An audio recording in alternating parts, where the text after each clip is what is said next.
Assalamualaikum warahmatullahi wabarakatuh. Innal hamdalillah wassalatu wassalamu ala Rasulillah wa ala alihi wa ashabihi wa mawalah la haula wala quwata illa billah.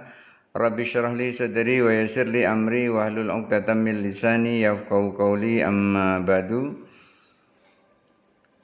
Materi kita tentang agama Islam kali ini kita membahas tentang sifat sholat Nabi Shallallahu Alaihi Wasallam.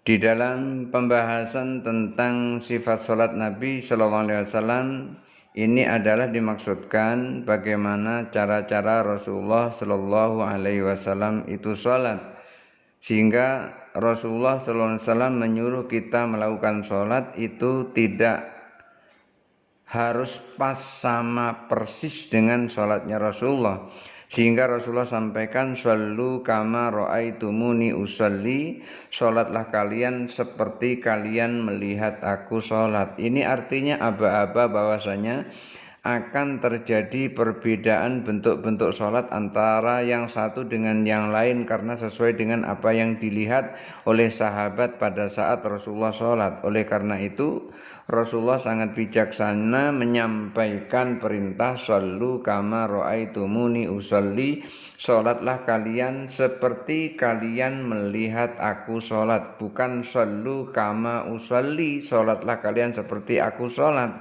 tetapi shollu kama ra'aitumuni usolli, sholatlah kalian seperti kalian melihat aku sholat. Dan ini jelas ada perbedaannya. Kalau kita disuruh sholat seperti Rasulullah sholat, itu akan menyulitkan dan akan menjadi tidak sah sholat orang kalau tidak sholat seperti Rasulullah sholat.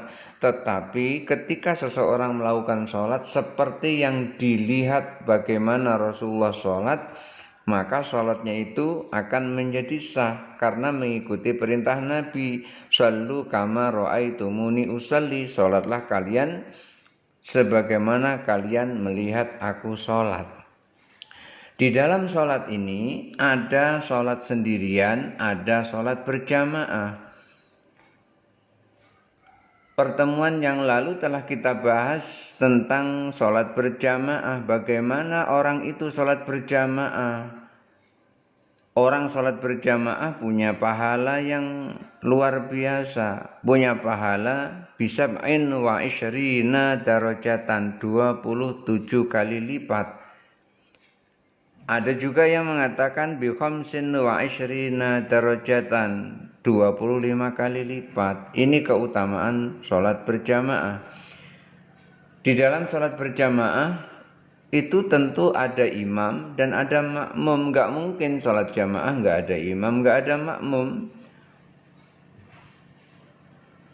Imam tidak boleh menipu makmum, dalam artian imam ini ketika dia melakukan gerakan tidak boleh menjebak makmum sehingga makmum lebih duluan dari imam. Karena kalau makmum bergerak lebih duluan daripada imam, maka sholatnya menjadi tidak sah, batal sholatnya. Karena yang namanya sholat berjamaah itu adalah makmum mengikuti imam, bukan imam mengikuti makmum. Karenanya imam harus tahu itu, imam harus paham yang seperti itu. Enggak boleh imam melakukan bacaan dulu baru gerakan.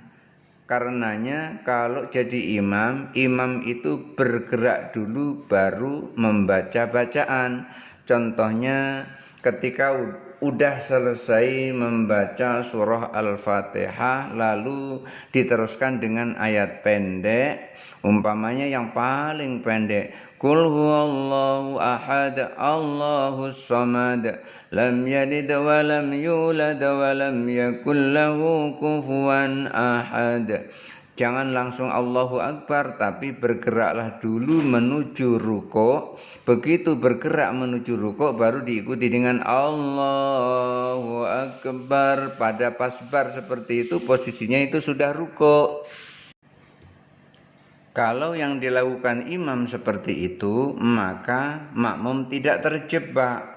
Karena yang didengar oleh makmum itu adalah suaranya imam. Karena tidak semua makmum itu bisa melihat imam. Karenanya gerakan imam itu lebih didahulukan dari bacaannya. Oleh karena itu seorang imam harus mengerti tentang ini, dan makmum juga harus ngerti kalau bergerak itu tidak boleh mendahului imam supaya sholatnya sempurna. Nah, berikut akan kita bahas tentang sunnah imam sholat. Apa yang harus dimiliki oleh seorang imam supaya di dalam sholatnya itu dia memperoleh sunnah imam sholat, artinya memperoleh sunnah-sunnahnya. Maka seorang imam yang sebaiknya menjadi imam itu adalah seorang imam yang memiliki sunnah-sunnah imam. Apa diantaranya sunnah-sunnah imam itu? Yang pertama adalah yang paling fasih. Seorang imam itu adalah seorang yang bacaannya paling fasih.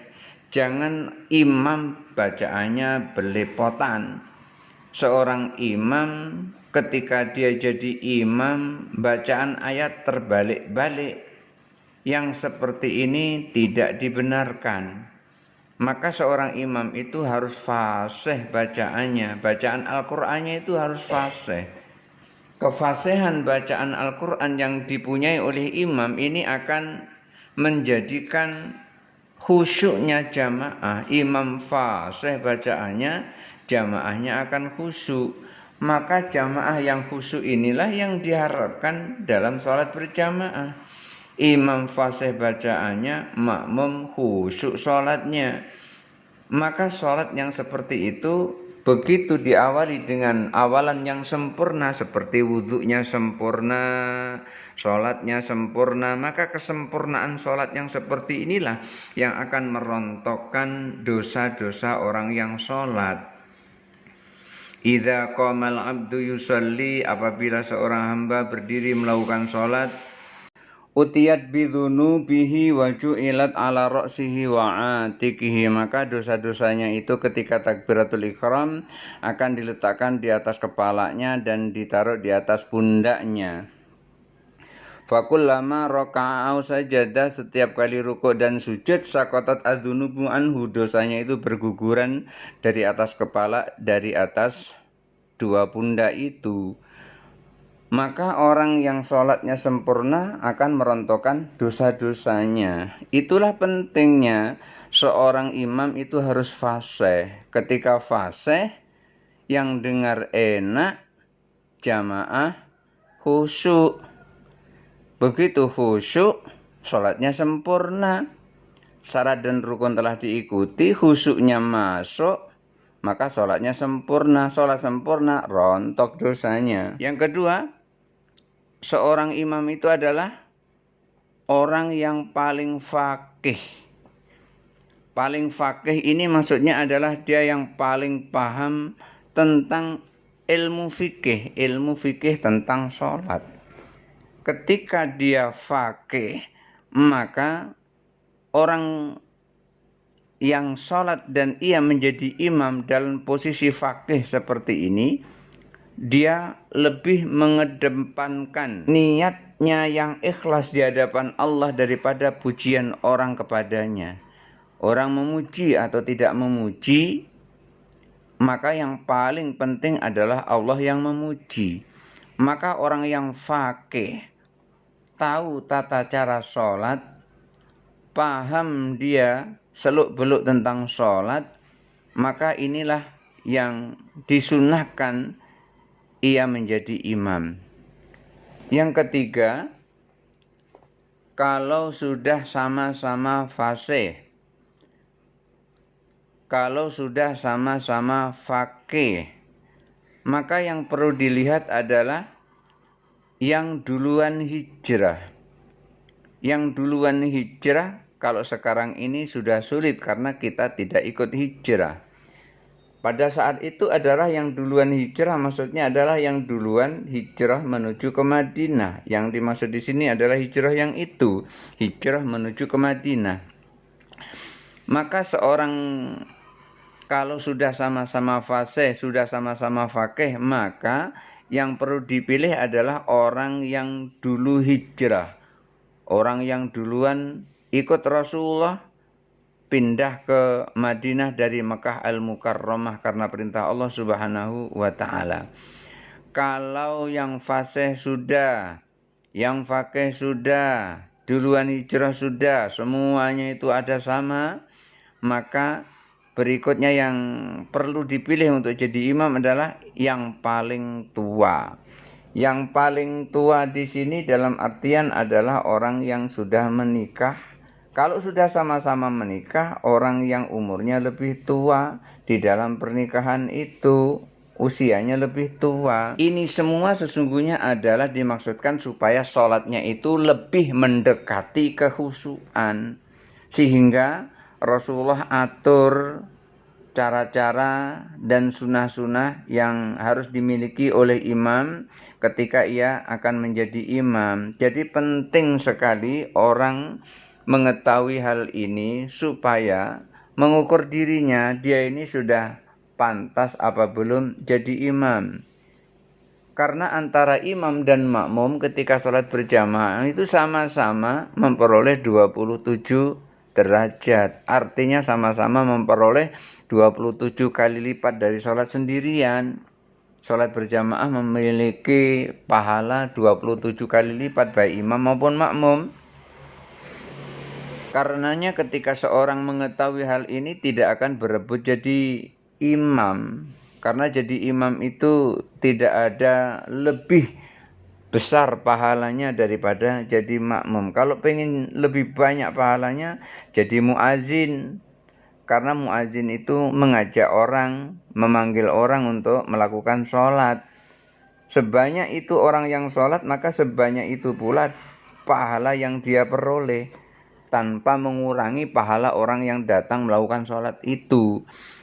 Maka orang yang sesungguhnya berebut jadi imam itu sesungguhnya orang yang tidak ngerti. Karena apa? Karena apa yang diperebutkan itu semata-mata hanyalah karena ingin mendapat pujian dari orang. Nah kalau ini tujuan sholatnya itu akan menjadi riya. Dan ini akan merusak sholatnya. Kenapa? Karena dia sholatnya itu akhirnya bukan lillahi ta'ala, bukan karena Allah, tapi linnasi, karena manusia. Sementara itu mafu'ila lillahi kubila wa mafu'ila linnasi rudda. Apapun yang dilakukan untuk Allah itu pasti Allah terima, tapi apapun yang ia lakukan untuk manusia itu akan Allah tolak karena niatnya tidak ikhlas. Kalau niat karena Allah itulah niat yang ikhlas, niat karena manusia itulah niat riya, pamer supaya diwahkan orang, yang seperti itu yang tidak boleh. Maka seorang yang paham tentang hal ini dia tidak akan berebut menjadi imam.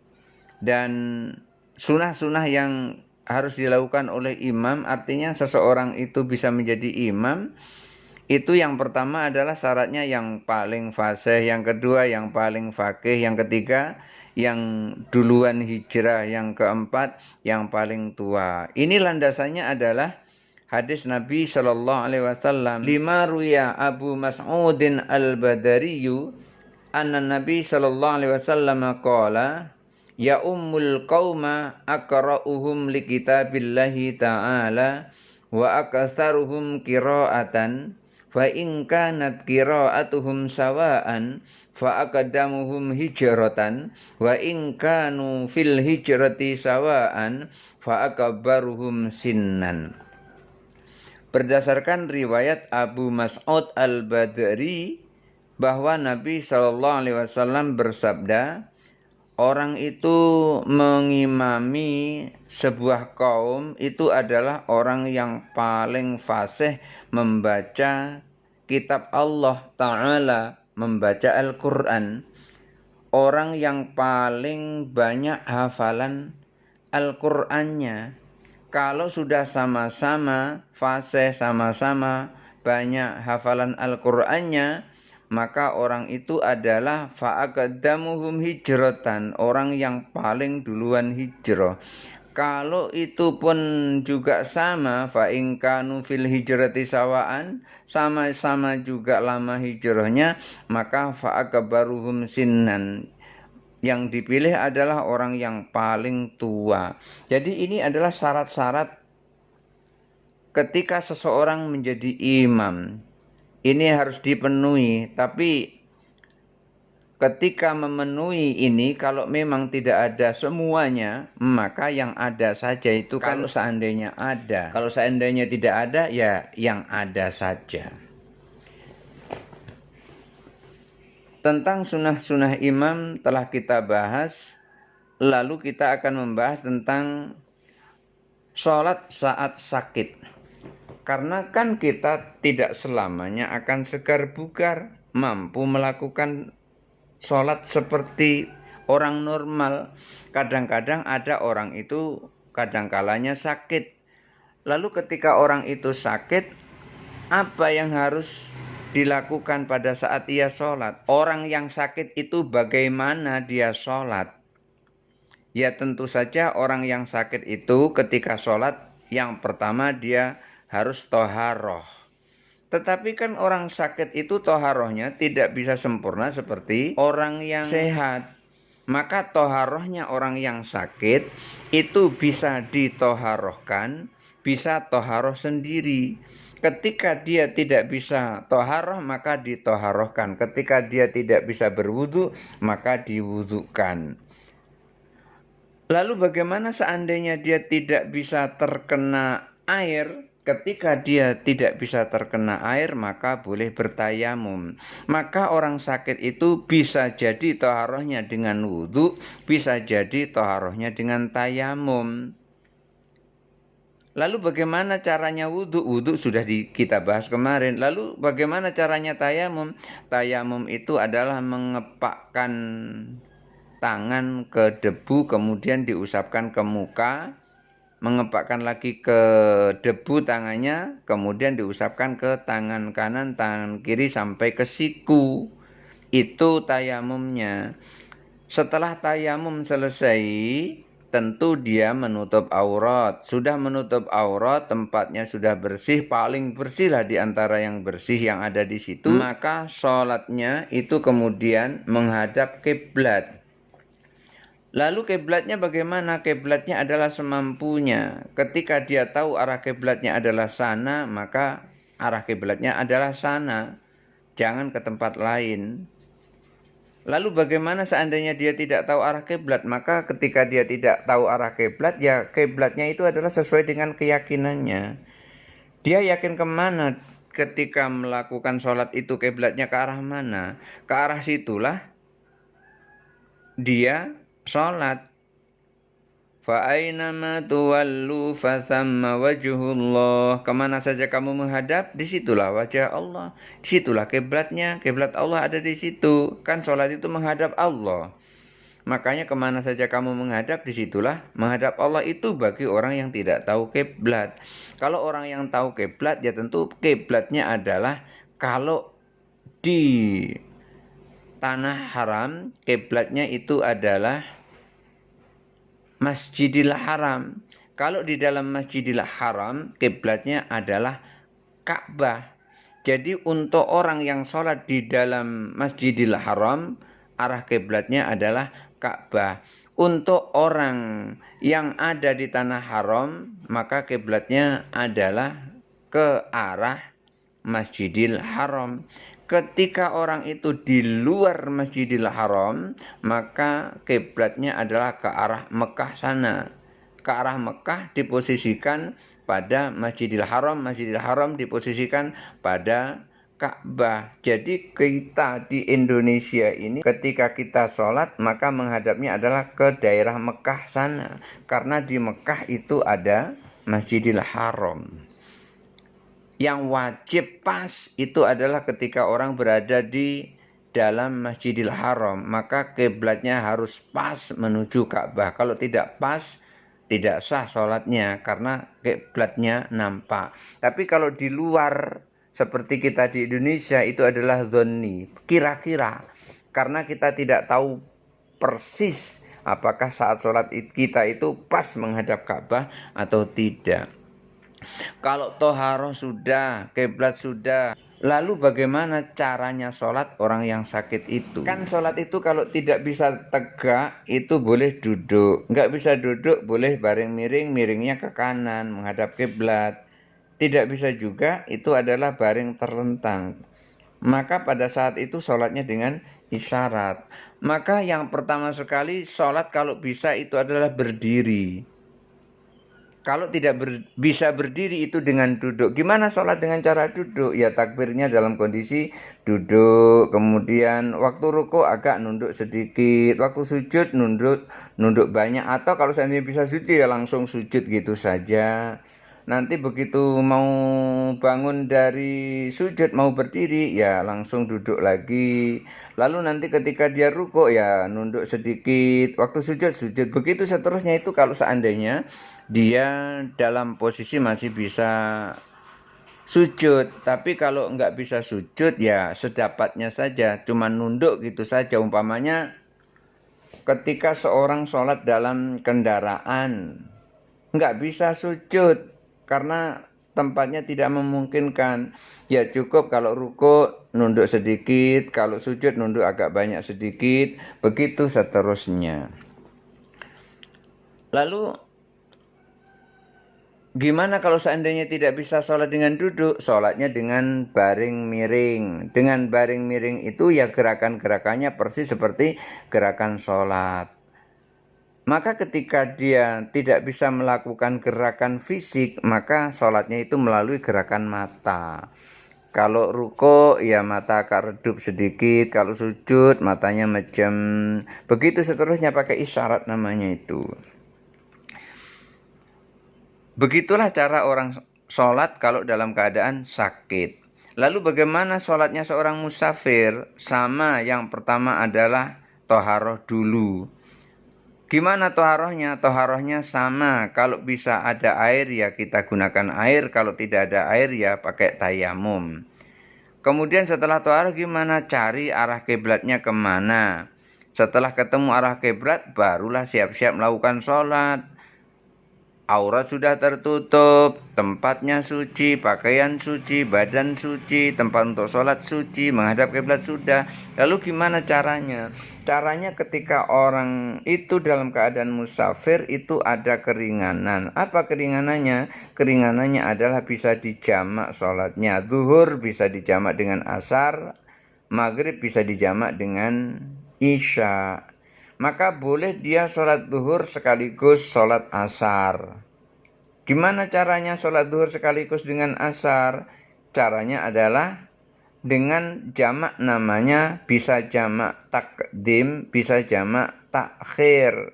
Apa itu jamak takdim? Jamak takdim itu adalah jamak yang dilakukan di awal waktu. Kalau zuhur sangan asar dilakukan di waktu zuhur, itu namanya jamak takdim.